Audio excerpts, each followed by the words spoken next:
Social मीडियावरती आर्याबद्दल बऱ्याच अफवा पसरत आहेत। नक्की या अफवा खऱ्या आहेत की खोट्या, सगळी माहिती आपण या व्हिडिओमध्ये जाणून घेऊया। नमस्कार मित्रांनो, माझं नाव तुषार आणि 7 स्टार मराठीमध्ये तुम्हा सगळ्यांचं पुन्हा एकदा स्वागत आहे।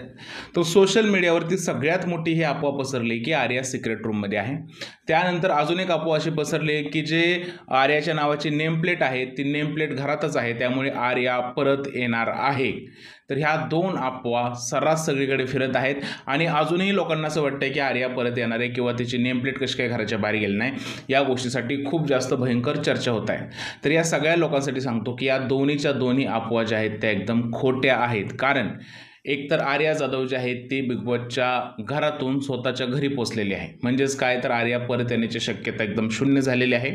आणि दुसरं, नावाची पाटी अजून घरातच आहे असं जर का तुम्ही म्हणत असाल तर ती नावाची पाटी आर्या जाताना घेऊन गेली नाही, कारण तिला जे आहे ते एलिमिनेटेड केलं होतं बिग बॉसने, कारण तिने घरामध्ये हिंसा केली होती।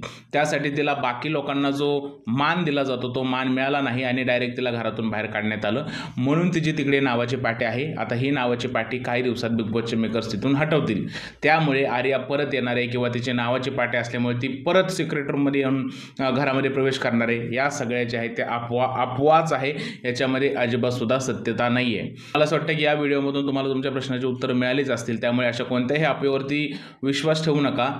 सत्य परिस्थिती हीच आहे की आर्या घराच्या बाहेर गेलेली आहे आणि आता ती परत येण्याची शक्यता अजिबात सुद्धा दिसत नाही आहे। तुमचं काय म्हणणं या सगळ्या प्रकाराबद्दल प्लीज मला कमेंटमध्ये सांगा। जर हा व्हिडिओ आवडला असेल तर त्याला लाईक करा, शेअर करा, चॅनलला सबस्क्राईब करायला विसरू नका। भेटूया पुढच्या व्हिडिओमध्ये, तोपर्यंत भारत माता की जय।